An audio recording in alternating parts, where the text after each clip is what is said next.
Muy buenas tardes, amigos de Literatura Visión, un programa más de los especiales de literatura. En este día estamos haciendo una diferencia en cuanto a lo que es nuestro trabajo, nuestros objetivos, y aquí vamos, como siempre, trayendo lo mejor de la literatura. Pero en este caso, traemos a lo mejor de los escritores y lo que tenemos en nuestro récord, como es el récord de literatura. Este es un momento importantísimo en la vida de uno de nuestros compañeros de trabajo, compañeros de siempre de literatura desde sus inicios, y lo tenemos aquí porque hoy es un día especial. Hoy vamos a reproducir una de las más importantes entrevistas que ha tenido dentro de toda esa trayectoria que ha tenido este compañero nuestro. Y bueno, me refiero al doctor Luis Alberto Ambrogio, que está aquí con nosotros desde su casa, desde lejos, pero nos va a acompañar en este trabajo. Buenas tardes, doctor. Buenas tardes, Rosalía. Bueno, entonces ya le tenemos. Quisiera hacer una breve comentario sobre la posición que ocupa en el día de hoy dentro de lo que es el mundo de la literatura, el mundo de los poetas. Y este señor, este doctor que nos acompaña en el día de hoy, recién acaba de llegar de un viaje que ha dado a México para participar en la Universidad de Chiapas en el festival de este año, el año 24, donde participaron en el 17 aniversario. Este Festival de Poetas del Mundo, el quinto coloquio internacional de investigación en lenguas y literatura en educación.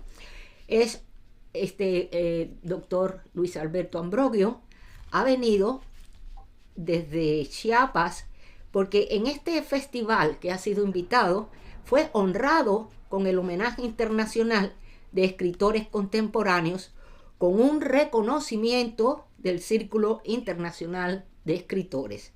Desde aquí, desde Literatura Visión, le damos un fuerte aplauso por todo esto que acaba de realizar nuestro querido doctor. Felicidades, Luis Alberto.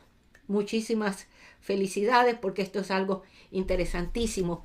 Y bueno, los que quieran tener más información dentro de estos detalles está también en Facebook.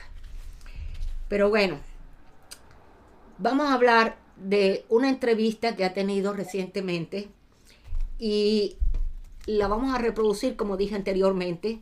Esta entrevista fue hecha por el señor Héctor Manuel Gutiérrez, que es instructor de español avanzado y de literatura hispana.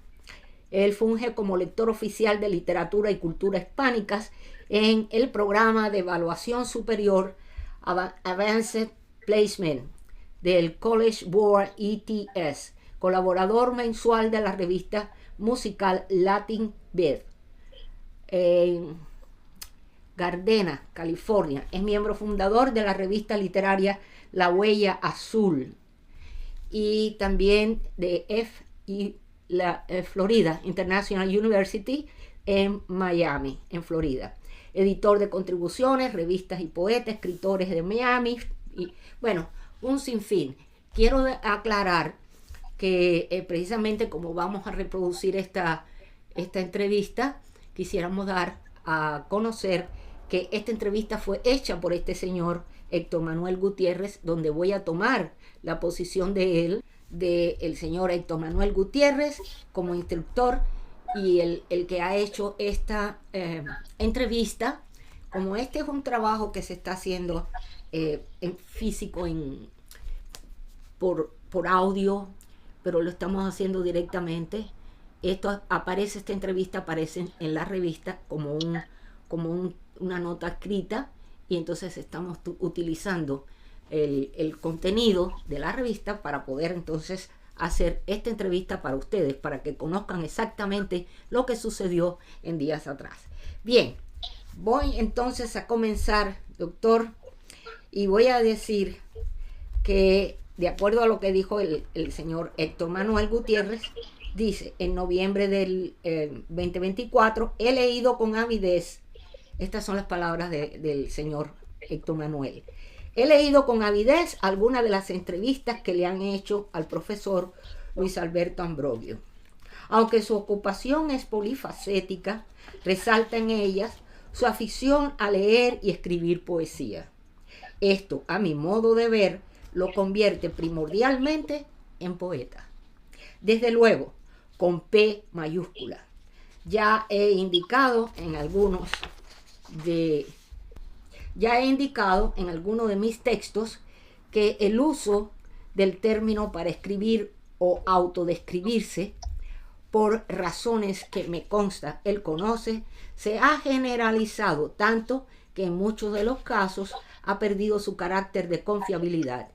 Más el acto de pedirle que me conceda una entrevista subraya no solo el hecho de que lo es, sino también que ya ha recibido muy merecidos elogios de la crítica seria, entidad subjetiva que es cada día más minoritaria.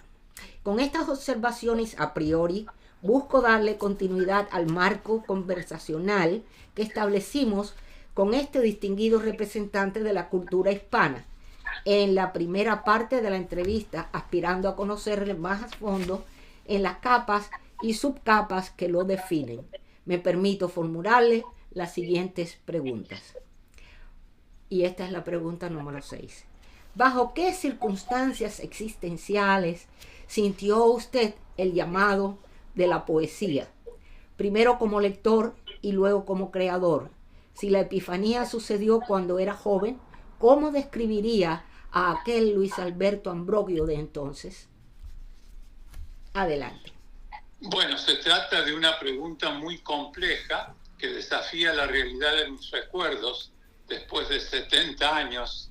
Mi abuela, con quien teníamos los nietos mucha interacción, ella escribía poesía. Por otra parte, mi madre estaba involucrada en la filosofía y mencionaba con cierta frecuencia a Nietzsche, su sabia incongruencia. Y cito, por ejemplo, siempre hay un poco de locura en el amor, pero siempre hay un poco de razón en la locura. A Kierkegaard, con su sentencia, la desesperación que salva es la que es la negación absoluta y definitiva de lo finito. Mi lectura a finales de mi infancia y principios de mi adolescencia se concentraba en poesía infantil y luego en algunos de los reconocidos poetas argentinos como Borges y los coterráneos míos, los poetas cordobeses Lugones, Arturo Capdevila. Si bien leí novelas como la de Julio Verne, Alejandro Dumas, mi preferencia ha sido la lectura de poemarios y ensayos sobre la creación poética. De hecho, mi madre, al notar esta inclinación, me regaló a los 11, 12 años una antología de César Vallejo, por recomendación de su colega en la Universidad Nacional de Córdoba, el reconocido vallejiano Juan Larrea. En la secundaria recuerdo que participaba en conjuntos poéticos y ganaba mis premios con mis creaciones de verso libre. Siempre salía segundo después de un compañero que era experto en las métricas clásicas, sonetos, cuartetos, etc. Pero a mí me gustaba el verso libre, me rebelaba contra el someterme a esas reglas y me gustaba plasmar en una página mis sentimientos y visiones de vida con la virtud poética de sintetizar en pocas palabras los recuerdos, las experiencias y sobre todo las ilusiones. La pregunta era que los primeros escritos de su autoría que conocí constituyen un valioso aporte en el volumen Enciclopedia del Español en los Estados Unidos. Sí. Pero yo había escrito poemas, por supuesto, antes de mi salida en Argentina. Entonces, él me pide que elabore en cómo nace el contenido y publicación de mi primer libro. Sí. Mi primer libro se titula Poemas de Amor y Vida y se publica en 1987 en Los Ángeles por el impulso de la poeta andaluza María del Águila Boje Pineda, que era directora cultural de la Casa de España en Los Ángeles y cofundadora de la Sociedad Iberoamericana de Escritores de los Estados Unidos. Tal cual confirman los reseñadores María del Águila Boje Pineda y Octavio Costa, este poemario es un canto a la vida y el amor en su más sublime expresión: amor filial, amor paternal, amor a la mujer, amor a la patria y amor universal. Entre los ejes discursivos juveniles incluyen poemas que se clasifican como místicos, como Pobreza, Testamento, Yo y mis ambiciones. También se incluyen poemas de una soterraneidad inquietante, a veces con acercamientos freudianos como La duda, Detrás de un vidrio oscuro, Depresión.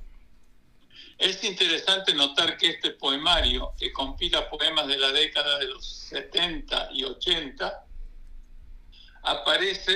en este poemario aparece el poema Dame el pan Argentina, que fue musicalizado y grabado en un disco de larga duración por un destacado grupo folclórico del país, Los Cuatro de Córdoba, y que utilizó un presidente en su campaña electoral, el presidente Menem.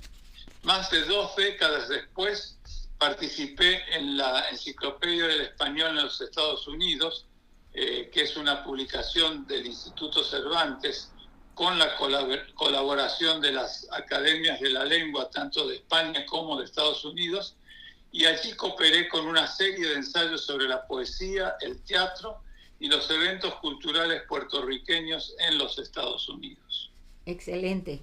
Yo recuerdo que en una ocasión en el programa de Literatura Visión Regular pusimos ese trabajo y la música, Dame el pan de Argentina, muy bueno, un trabajo excelente.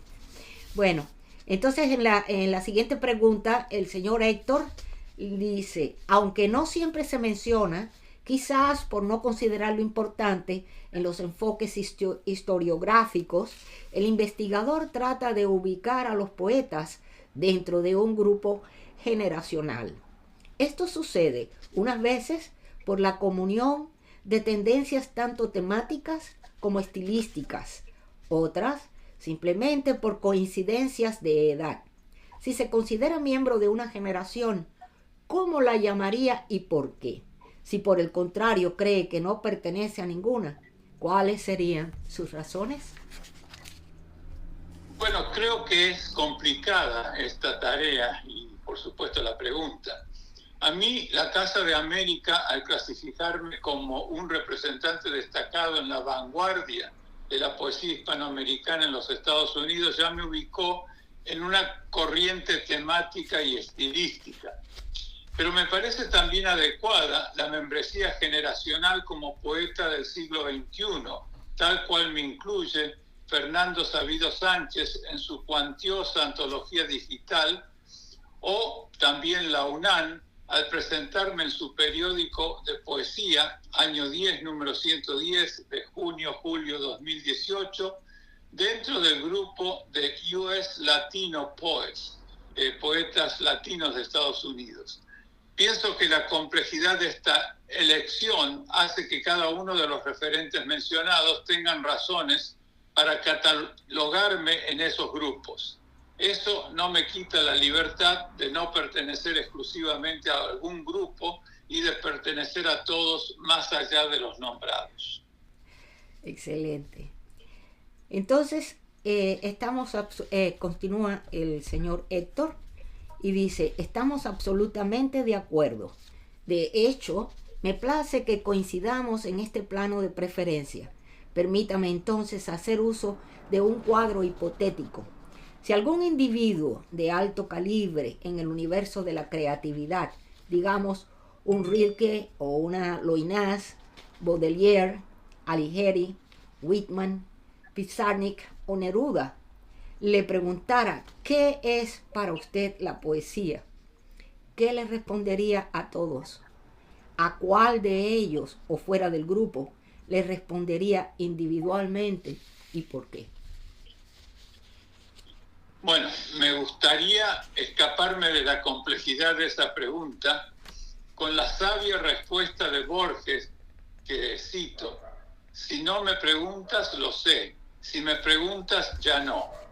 O Juan Mairena, que dice, y cito: poesía es lo que hacen los poetas. Yo he tratado muchas veces en mi libro sobre este tema. En mi libro El arte de escribir poemas, apuntes para no llevar necesariamente el apunte, discuto ampliamente este concepto. Allí sostengo que la poesía, con su síntesis profunda, tierna y compleja, florece porque, a pesar de los ataques de piedra, nuestra especie persiste con la capacidad de enternecerse, de palpitar con la sangre que anima al cosmos y de seguir preocupándose por el corazón del universo, sus vegetales, sus animales, sus cosas, incluso las más trágicas. Y para ello hay un solo lenguaje, el poema. La poesía que conjura palabras siempre inadecuadas para crear un sueño, otro mundo, la ilusión de una existencia diferente, más allá de la superficie, de la experiencia, de la crítica, del relato, de la ficción misma, nos hace trascender, nos transporta a la realidad que nos permite sobrevivir. A mí me encantaría dialogar con quien me ha enseñado este arte, Rilke, con Baudelaire y su evocativa mágica, con Whitman y su poesía en la que me encierro, con César Vallejo, presente en mi poesía desde niño, con Alejandra Pizarnik, que afirma: la poesía es el lugar donde todo sucede. A semejanza del amor, del humor, del suicidio y de todo acto profundamente subversivo, la poesía se desentiende de lo que no es su libertad o su verdad. En fin, vivir en mis palabras con el poema como el éxtasis de la creación y su gozo, transformación. La poesía es el paradigma de la belleza. Jacques Kerouac llegó a encapsular las características de este trance en las leyes del orgasmo, dijo él. Me encantaría responder con todos y cada uno del grupo que mencionen su pregunta, porque me enriquecería viviendo todas esas vidas maravillosas en sus palabras supremas. Excelente. Bueno, entonces tenemos la siguiente pregunta que dice: comprendo el alcance de ese deseo aristotélico. A mí también me encantaría haber podido conocer y conversar, como lo hago ahora en nuestro encuentro, con aquellos maestros ya inmortales por sus ideas y creaciones. Por cierto, ha caído en mis manos su libro El Jardín de los Vientos, obra poética desde 1974 al 2014. Como reseñista de su obra y vida, me interesa saber, en esta etapa de madurez en que ambos nos encontramos, qué preocupaciones existencialistas le inquietan y motivan a recopilar sus inquietudes poéticas que nos sugieren, un título tan significativo, aparte de su producción poética, que es cuantiosa y rica. ¿Cómo ve el presente y futuro del universo de la poesía en un mundo que corre a velocidades francamente no imaginadas al principio? Desarrollo y madurez intelectual como escritor. Bueno, la compilación de mi obra poética de 1974 al 2014 fue una iniciativa de dos destacados miembros de la Academia Norteamericana de la Lengua Española: su exdirector, el doctor Carlos Paldao, y la reconocida profesora Rosa Tesanos Pinto, de la Universidad de Indiana. El título proviene de un poema titulado Vejez, escrito en mi juventud, y el conjunto de los poemas surgen en el camino de Vicente Huidobro cuando escribe. Aparte de la significación gramatical del lenguaje, hay otra, una significación mágica, que es la única que nos interesa. Uno es el lenguaje objetivo, que sirve para nombrar las cosas del mundo sin sacarlas fuera de su calidad de inventario. El otro rompe esa norma convencional y en él las palabras pierden su representación estricta para adquirir otra más profunda y como rodeada de un aurea luminosa que debe elevar al lector del plano habitual y envolverlo en una atmósfera encantada. En todas las cosas hay una palabra interna, una palabra latente y que está debajo de la palabra que las designa. Esa es la palabra que debe descubrir el poeta. Espero que así, por supuesto, lo siga haciendo yo, entre muchísimos seres humanos en este mundo que recurren a la poesía, viviendo el universo con sus realidades no imaginadas en el curso de nuestra madurez como escritores.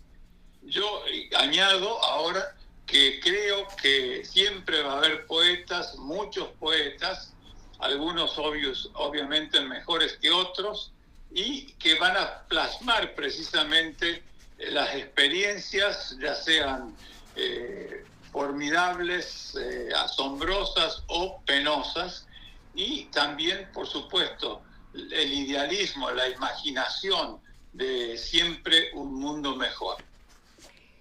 Bueno, aquí termina lo que es en realidad la entrevista hasta su final.